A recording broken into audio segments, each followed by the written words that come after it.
Om Shanti 12 February 2025।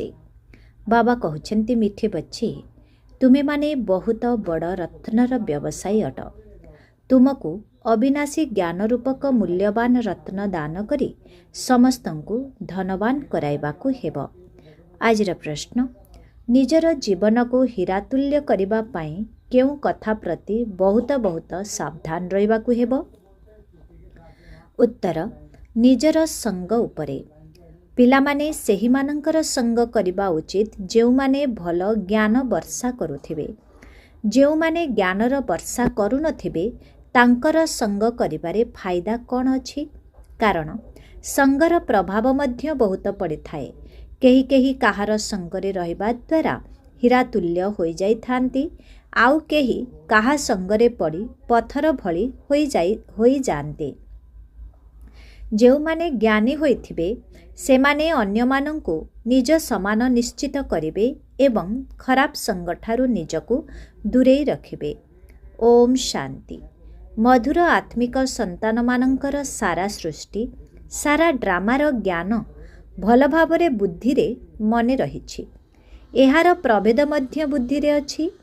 ए सबु कथा बुद्धि रे दृढ़ भावरे रहिबा उचित जे सत्य जुगरे समस्ते श्रेष्ठाचारी, निर्विकारी, पवित्र, धनवान थिले। वर्तमान तो दुनिया भ्रष्टाचारी, विकारी, धनहीन होई जाइछि।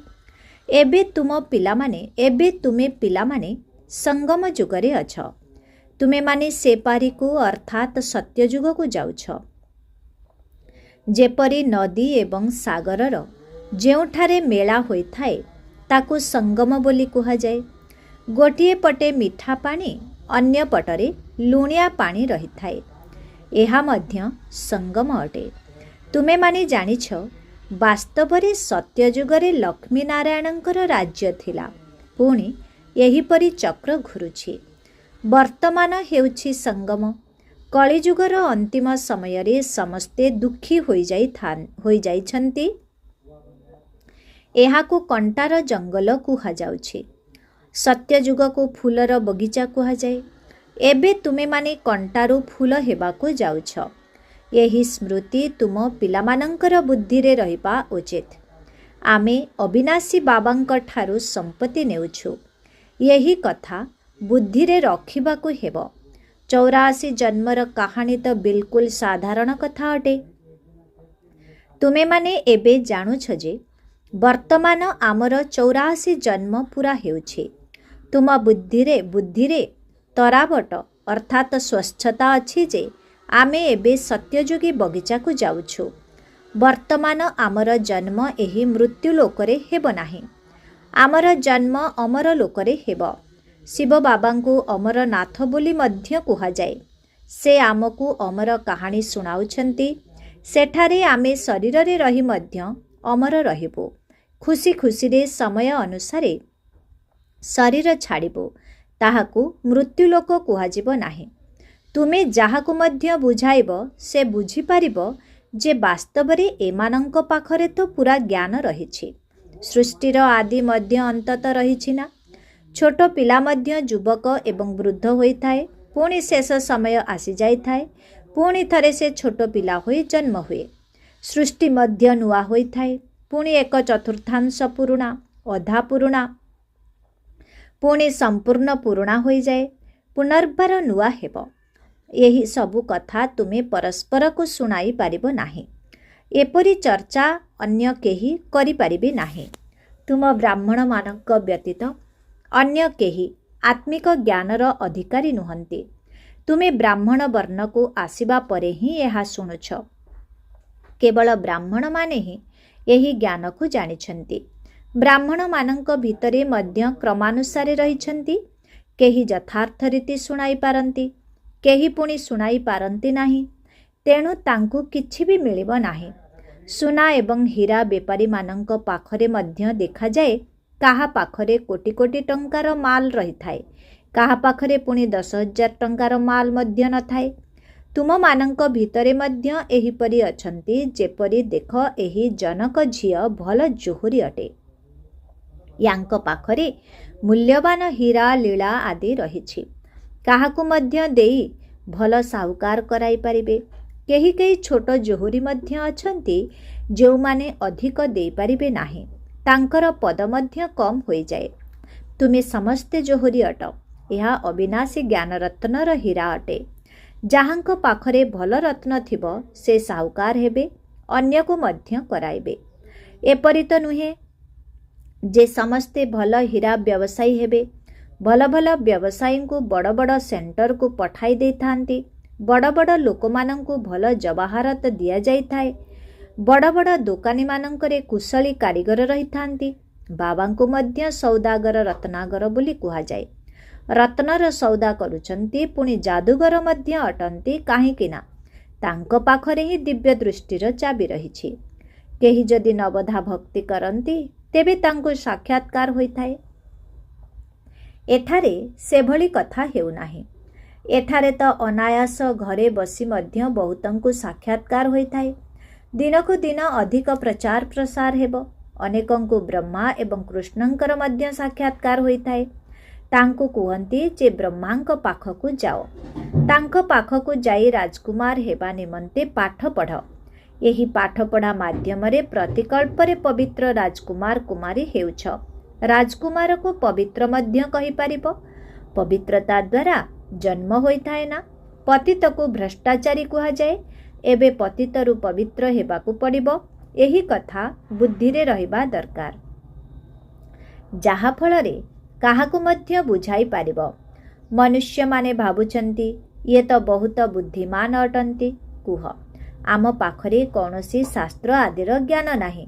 ଏହା ହେଲା ଆତ୍ମିକ ଜ୍ଞାନ, ଯାହାକୁ ଆତ୍ମାର ପିତା ହିଁ ବୁଝାଉଛନ୍ତି। ଇଏ ହେଉଛନ୍ତି ତ୍ରିମୂର୍ତ୍ତି ବ୍ରହ୍ମା, ବିଷ୍ଣୁ, ଶଙ୍କର। ଏମାନେ ମଧ୍ୟ ରଚନା ଅଟନ୍ତି। ରଚୟିତା ହେଉଛନ୍ତି ଏକମାତ୍ର ବାବା। ସେମାନେ ହେଲେ ହଦ୍ର ଲୌକିକ ରଚୟିତା। ଇଏ ସାରା ସଂସାରର ବାବା, ବେହଦର କ୍ରିଏଟର ଅର୍ଥାତ୍ ସଂସାରର ସୃଷ୍ଟିକର୍ତ୍ତା ଅଟନ୍ତି। ବାବା ଆସି ରାଜଯୋଗର ପାଠ ପଢ଼ାଉଛନ୍ତି, ତେଣୁ ମେହନତ କରିବାକୁ ହେବ। ବାବା ତୁମକୁ ଗୁଲଗୁଲ ଫୁଲ କରୁଛନ୍ତି। ତୁମେମାନେ ଈଶ୍ୱରୀୟ କୁଳର ଅଟ। ତୁମକୁ ବାବା ପବିତ୍ର କରୁଛନ୍ତି। ପୁଣି ଯଦି ଅପବିତ୍ର ହେବ ତେବେ କୁଳକୁ କଳଙ୍କିତ କରିଦେବ। ବାବା ତ ସମସ୍ତଙ୍କୁ ଜାଣିଛନ୍ତି ନା। ପୁଣି ଧର୍ମରାଜ ଦ୍ୱାରା ବହୁତ ଦଣ୍ଡ ଦିଆଇବେ। ବାବା ପିତା ସହିତ ଧର୍ମରାଜ ମଧ୍ୟ ଅଟନ୍ତି। ଧର୍ମରାଜଙ୍କର କର୍ତ୍ତବ୍ୟ ମଧ୍ୟ ଏବେ ହିଁ ସମ୍ପନ୍ନ ହେଉଛି। ସତ୍ୟଯୁଗରେ ଧର୍ମରାଜର ଦଣ୍ଡ ରହିବ ନାହିଁ। ପୁଣି ଦ୍ୱାପରରୁ ସଜା ଆରମ୍ଭ ହେବ। ବାବା ବସି କର୍ମ ଅକର୍ମ ବିକର୍ମର ଗତି ବୁଝାଉଛନ୍ତି। କଥାରେ କହିଥାନ୍ତି ନା, ଇଏ ପୂର୍ବଜନ୍ମରେ ଏପରି କର୍ମ କରିଥିଲେ ଯାହାର ଫଳ ଭୋଗ କରୁଛନ୍ତି। ସତ୍ୟଯୁଗରେ ଏପରି ଶବ୍ଦ କହିବେ ନାହିଁ। ଖରାପ କର୍ମର ନାମ ମଧ୍ୟ ସେଠାରେ ରହିବ ନାହିଁ। ଏଠାରେ ତ ଭଲ ମନ୍ଦ ଉଭୟ ରହିଛି। ସୁଖ ଦୁଃଖ ଦୁଇଟି ଯାକ ରହିଛି, କିନ୍ତୁ ସୁଖ ବହୁତ କମ୍ ଅଛି। ସେଠାରେ ପୁଣି ଦୁଃଖର ନାମ ରହିବ ନାହିଁ। ସତ୍ୟଯୁଗରେ ଦୁଃଖ କେଉଁଠୁ ଆସିବ? ତୁମେମାନେ ବାବାଙ୍କଠାରୁ ନୂଆ ଦୁନିଆର ସମ୍ପତ୍ତି ନେଉଛ। ବାବା ହେଉଛନ୍ତି ଦୁଃଖ ହର୍ତ୍ତା, ସୁଖକର୍ତ୍ତା। ଦୁଃଖ କେବେଠାରୁ ଆରମ୍ଭ ହେଉଛି ଏ କଥା ମଧ୍ୟ ତୁମେମାନେ ହିଁ ଜାଣିଛ। ଶାସ୍ତ୍ରରେ ତ କଳ୍ପର ଆୟୁଷ ହିଁ ଲମ୍ବା ଚଉଡ଼ା ଲେଖିଦେଇଛନ୍ତି। ବର୍ତ୍ତମାନ ତୁମେମାନେ ଜାଣୁଛ ଯେ ଅଧାକଳ୍ପ ନିମନ୍ତେ ଆମର ଦୁଃଖ ଦୂର ହୋଇଯିବ ଏବଂ ଆମେ ସୁଖ ପାଇବୁ। ଏହି ସୃଷ୍ଟିର ଚକ୍ର କିପରି ଘୁରୁଛି ଏହା ଉପରେ ବୁଝାଇବା ବହୁତ ସହଜ।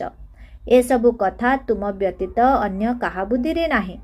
ଲକ୍ଷ ଲକ୍ଷ ବର୍ଷ କହିଦେଇଥିବାରୁ ସବୁ କଥା ବୁଦ୍ଧିରୁ ହଜିଯାଇଛି। ବର୍ତ୍ତମାନ ତୁମେମାନେ ଜାଣୁଛ ଏହି ଚକ୍ର 5000 ବର୍ଷର।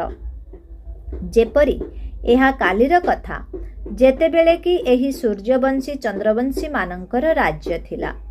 ଏକଥା ମଧ୍ୟ କହିଥାନ୍ତି ଯେ ବ୍ରାହ୍ମଣମାନଙ୍କର ଦିନ ଏପରି ନୁହେଁ ଯେ ଶିବ ବାବାଙ୍କର ଦିନ ବୋଲି କହିବେ। ବ୍ରାହ୍ମଣମାନଙ୍କର ଦିନ ପୁଣି ବ୍ରାହ୍ମଣମାନଙ୍କର ରାତି କୁହାଯାଉଛି। ବ୍ରାହ୍ମଣମାନେ ଭକ୍ତି ମାର୍ଗରୁ ମଧ୍ୟ ରହିଆସିଛନ୍ତି। ବର୍ତ୍ତମାନ ହେଉଛି ସଙ୍ଗମ ଯୁଗ। ଏହା ନା ଦିନ ନା ରାତି ଅଟେ। ତୁମେମାନେ ଜାଣିଛ ଯେ ଆମେ ବ୍ରାହ୍ମଣ, ପୁଣି ଦେବତା ହେବୁ, ପୁଣି ତ୍ରେତାରେ କ୍ଷତ୍ରିୟ ହେବୁ। ଏ କଥାକୁ ବୁଦ୍ଧିରେ ପକ୍କା ମନେ ରଖ, ଯେଉଁ କଥାକୁ ଅନ୍ୟ କେହି ଜାଣିନାହାନ୍ତି। सेमाने तो कहउछन्ति शास्त्र रे कल्पर एते आयुष लेखा जाइछि, तुमे माने पुणी एही हिसाब केउठारु आनिछ? एही अनादि ड्रामा पूर्व प्रस्तुत अटे, ए कथा केही जानि नाहांती। तुम पिलामानंक बुद्धि रे अछि अधा कल्प हेला सत्य जुग एवं त्रेता जुग, पुणी अधारु भक्ति आरंभ हेउछि, ताहा हेउछि त्रेता एवं द्वापरर संगम। द्वापररे मध्य एही शास्त्र आदि धीरे धीरे रचना हेब। भक्ति मार्गर सामग्री बहुत लंबा चौड़ा अटे। जेपरि कल्प वृक्ष किपरि लंबा चौड़ा रहिछि, जहार बीज हेउछन्ति बाबा, एहा ओलटा वृक्ष अटे। प्रथमे प्रथमे आदि सनातन देवी देवता धर्म हेब। यही कथा जहा बाबा सुनाउछन्ति, जहा के बिल्कुल नुआ कथा। यही देवी देवता धर्मर स्थापक को केही जानि नाहांती। कृष्ण तो छोटो पिला अटंती, बाबा ही ज्ञान सुनाउछन्ति, किंतु बाबांक बदलरे तांकर पिला श्री कृष्णंक नाम लेखि देइछन्ति। कृष्णंकर ही चरित्र आदि दर्शाइछन्ति। बाबा कहउछन्ति कृष्णंकर कौनसी लीला नाही, गायन मध्य करुछन्ति। हे प्रभु, तुमर लीला अपरम अपार अटे। जनकर ही लीला होई थाए। शिव बाबांक महिमा बहुत भिन्न अटे। से तो सदा पवित्र अटंती, किंतु से पवित्र शरीर रे तो आसी पारिबे नाही। तांकु डाकुछन्ति मध्य, एही पतित दुनिया को आस, आमको पवित्र कर। तेणु बाबा कहउछन्ति मोते मध्य पतित दुनिया को आसीबाकु पडुछि। एहांकर अर्थात ब्रह्मांकर बहुत जन्मर अंतिम समय रे आसी मु प्रवेश करुछि। तेणु बाबा कहउछन्ति मुख्य कथा अलप को मने पकाओ, बाकी ए सबु किछि रोजगारी अर्थात खुचरा अटे। यही कथा को समस्ते तो धारण करि परिबे नाही। जेउ माने धारण करि परिबे मु तांकु ही बुझाउछि। बाकी तो मनमना भव बोली कहि देउछि। बुद्धि तो क्रमानुसारे रही थाए ना। केतेक बादल खूब वर्षा करि थांती, केही पुणी अल्प बरसी चली जाई थांती। तुमे मध्य बादल अटना। केही तो बिल्कुल वर्षा करू नाहांती। ज्ञान को धारण करिवार शक्ति नाही। मम्मा बाबा भल बादल अटंती ना। पिलामाने सेही मानंकर संग करिबा उचित जेउ माने भल ज्ञान वर्षा करंती। जेउ माने वर्षा करू नाहांती तांको संग करिले कौन हेबो? संग दोषर प्रभाव मध्य रही थाए। केही तो कहार संग करिबा द्वारा हीरा तुल्य होई जानती, केही पुणी कहार संग करी पथर सदृश होई जानती। ज्ञानी आत्मा मानंकु अनुसरण करिबा उचित। जे ज्ञानवान होइथिबे से निज सदृश फूल कराइबे। सत बाबांक द्वारा जेउ माने ज्ञानवान एवं जोगी होइछन्ति, तांकर संग करिबा उचित। एपरि भाबिबा अनुचित जे आमे अमुकर लांज धरी पार होई जेबु। एहीपरि कथा अनेक कहि थांती, किंतु एठारे तो से कथा नाही। छात्र कौन कहार लांज को धरिबा द्वारा पास होई जिबे? पाठ पढ़िबा को पड़िबो ना। बाबा मध्य आसी ज्ञान देउछन्ति। से जानिछन्ति जे एही समय रे मोते ज्ञान देबा को हेबो। भक्ति मार्ग रे तांको बुद्धि रे ए कथा रहिबो नाही जे मोते जाई ज्ञान देबा को पड़िबो। ए सबु ड्रामा रे निर्धारित होई रहिछि। बाबा किछि हेले करू नाहांती। ड्रामा रे दिव्य दृष्टि मिलिबार पाठ रहिछि, तेणु साक्षात्कार होई जाउछि। बाबा कहउछन्ति एपरि नुहे जे मु बसी साक्षात्कार कराउछि। ए कथा ड्रामा रे निर्धारित होई रहिछि। जदि केही देवींकर साक्षात्कार करिबा को चाहुथांती, देवी तो कराइबे नाही ना। कहउछन्ति हे भगवान, आमको साक्षात्कार कराओ। बाबा कहउछन्ति ड्रामा रे निर्धारित थिब तो होई जिवो। मु मध्य ड्रामा रे बंधा होइछि। बाबा कहउछन्ति मु एही सृष्टि को आसीछि। एहांकर मुख द्वारा मु कहूछि, एहांक आखि द्वारा तुमको देखुछि। जदि एही शरीर नथांता तेबे किपरि देखि थांती? अपवित्र दुनिया को ही मोते आसीबाकू पड़ुछि। स्वर्ग को तो मोते डाकू नाहांती। मोते संगम जुगरे ही डाकुछन्ति। संगम जुगरे आसी शरीरर आधार नेउछि। तेबे जाई तुम मानंकु देखि पारुछि। निराकार रूपरे तो किछि देखि पारिबि नाही। कर्मेंद्रिय बिना आत्मा किछि मध्य करि पारिबो नाही। बाबा कहउछन्ति बिना शरीर रे मु किपरि देखिबि अथवा क्रियाशील होई पारिबि? कहउछन्ति जे ईश्वर सबुकिछि देखुछन्ति, सबुकिछि से ही करुछन्ति। यह तो अंधश्रद्धा अटे। देखिबे किपरि? जेतेबेले कर्मेन्द्रिय मिलिब तेबे जाई देखिबे ना। बाबा कहउछन्ति ड्रामा अनुसारे प्रत्येक भल अथवा मंद काम करुछन्ति। ए सबु निर्धारित होई रहिछि। मु कण बसी एते कोटि कोटि मनुष्य मानंकर हिसाब रखिबी? वर्तमान मु शरीरर आधार नेछि, सेथिपाई सबुकिछि करुछि। सेथिपाई मोते करण करावन हार कहउछन्ति, नचेत करण करावन हार कहि न थान्ते। मु जेतेबेले एहांक शरीर रे आसीबी सेतेबेले जाई पवित्र कराई पारिबे। उपरे आत्मा कौन करिबो? शरीर द्वारा ही अभिनय करिबो ना। मु मध्य एठाको आसी अभिनय करुछि। सत्य जुगरे मोर अभिनय रहिबो नाही। अभिनय बिना केही किछि करि पारिबे नाही। शरीर बिना आत्मा किछि भी करि पारिबो नाही। आत्मा को डाकुछन्ति तेबे से मध्य शरीर मध्य रे आसी कथावार्ता करिबो ना। कर्मेन्द्रिय बिना किछि हेले करि पारिबो नाही। ए कथा डिटेल अर्थात विस्तार भाव रे बुझा जाउछि। मुख्य कथा तो कुहा जाउछि जे बाबा एवं संपत्ति को मने पकाओ। बेहदर बाबा एते बड़ अटंती, तांकठारु वर्षा केबे मिलुथिबो ए कथा केही जानि नाहंती। ए कथा कहउछन्ति जे एठाको आसी दुख हरण करी सुख दियो, किंतु केबे ए कथा केही जानि नाहंती। तुमे पिला माने एबे नुआ कथा सुनुछ। तुमे माने जानिछ आमे अमर हेबाकू जाउछु, अमर लोककू जाउछु। तुमे अमर लोककू केते थर जाइछ? अनेक थर। एहार केबे अंत हेउ नाही। अनेक कहउछन्ति कोन मोक्ष मिलि पारिबो नाही? कुह ना, एहा अनादि अविनाशी ड्रामा अटे। एहा केबे विनाश होई पारिबो नाही। एही अनादि चक्र तो घुरी चलिछि। तुमे पिला माने एही समय रे सत्य साहेबंकु जानुछ। तुमे सन्यासी अटना, से फकीर नुहे। सन्यासी मानंकु भी फकीर कुहा जाई थाए। तुमे राज ऋषि अट, ऋषिंकु सन्यासी कुहा जाई थाए। एबे पुणी तुमे अमीर हेबाकु जाउछ। भारत केते धनी थिला, एबे किपरि फकीर होई जाइछि। बेहदर बाबा आसी बेहदर संपत्ति देउछन्ति। गीत मध्य रहिछि, बाबा आपण जहा देउछन्ति ताहा अन्य केही देई पारिबे नाही। आपण आमको विश्वर मालिक कराउछन्ति, जाहाकू केही लुटी नहीं पारिबे नाही। जेउ माने एपरि गीत रचना करिछन्ति सेमाने एहार अर्थ को जानि नाहंती। तुमे माने जानिछ एठारे विभाजन आदि किछि हेबो नाही। एठारे तो केते विभाजन करुछन्ति।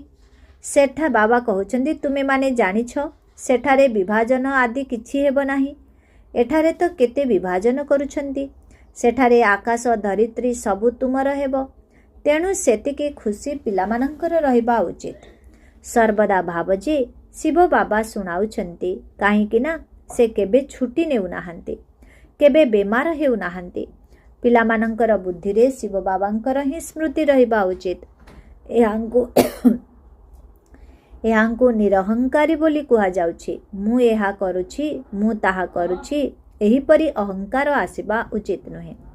सेवा करिबा तो कर्तव्य अटे। एथिरे अहंकार आसीबा अनुचित। अहंकार आसिला तो अधोगति हेबो।